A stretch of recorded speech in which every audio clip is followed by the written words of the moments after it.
सामिन, जैसा कि आप सभी जानते हैं, अदाकारा रीमा हमेशा से ही मुस्लिम लीगी रहनुमाओं की बड़ी मंजूर नज़र रही। और फिल्म नगरी के बड़े अहम लोगों का ये भी कहना है कि रीमा के शेख रशीद से बड़े गहरे ताल्लुकात उस वक्त इस्तवार हुए जब वो सकाफत के वजीर थे।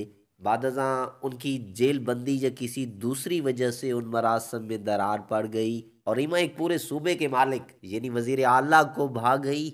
और वो तो था भी सूबे का मालिक, दिल वाला, बल्कि खुले दिल वाला। लाहौर 70 जीनत बुलाग का बंगला नुमा मकान इस खुले दिल की तर्जमानी करता है। अगर ईमा इस काम से इनकार करती हैं तो उन्हें मालूम होना चाहिए कि उनको इस वक्त जो मुआवजा मिलता था वो लाखों नहीं बल्कि हजारों में था।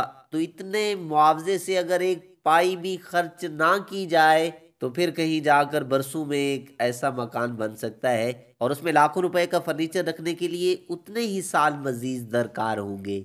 लेकिन रीमा ने तो लाहौर के महंगे तरीन इलाके मॉडल टाउन के पी बुलाक में 54 नंबर बंगला भी बना लिया था, जिसका पता वो किसी को नहीं बताती थी।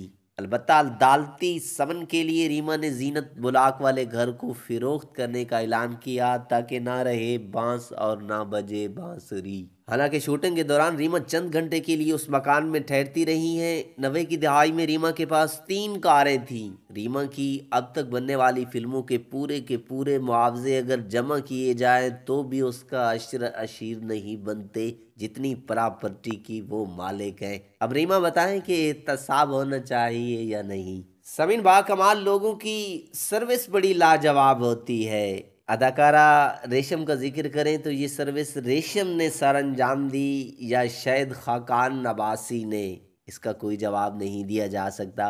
रेशम के बारे में फिल्मी दुनिया के लोगों का कहना है कि रेशम प्राइवेट मुजरे नहीं करती थी और दोस्ती निभाने में अच्छी शोहरत रखती रही। अलबत्ता दोस्तों में एक कदर मुश्तरक है और वो है बेशुमार दौलत। लाहौर के पोश इलाके के खूबसूरत बंगले में रहने वाली और नए करोला और होंडा कार में घूमने वाली रेशम की बहुत ज्यादा फिल्में रिलीज नहीं और हिट फिल्में तो शायद गिनती की हुई हैं। फिर ये दौलत की रेल फेल, शायद ये दौलत और ठाट बाट विरासत में पाई हूँ। अरे नहीं नहीं, ये भी शायद खाकान नवासी का करम है।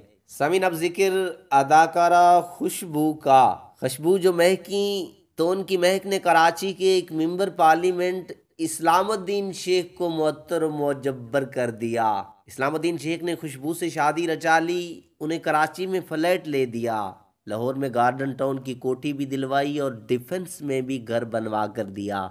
याद रहे, खुशबू इस्लामुद्दीन शेख की एक बच्ची की मां भी है। अलबत्ता खुशबू ने 90 की दिहाई में हुकूमत की तब्दीली से चंद रोज़ कबल इस्लामुद्दीन शेख से अलहदगी इख्तियार कर ली थी। शायद वो उसकी खुशबू महसूस कर चुकी थी और इसलिए उन्हें बेचारे अरबाज खान का सहारा लेना पड़ा। मज़कूरा वाला 3 अदाकाराएं बेमिसाल हैं, इसी वजह से उनकी मिसाल दी गई, वरना और भी तो कई हैं जो सियासतदानों को अपनी जुल्फों का असीर बनाकर उनके ज़रिए से कौमी ख़जाना लूटती रहीं। अलबत्ता अगर आज हुकूमतें डिफ़ाल्टरों के बारे में मज़ीद मालूमात हासिल करना चाहती हैं तो उसे फ़िल्मी परियों से ज़रूर रब्ता करना चाहिए, क्योंकि वो बता सकती हैं कि कौमी दौलत लूट कर याशियों पर लुटाने वाले और कौन कौन से चेहरे हैं। समीन, आप भी तो इसके बारे में एक कमेंट ज़रूर दीजिएगा।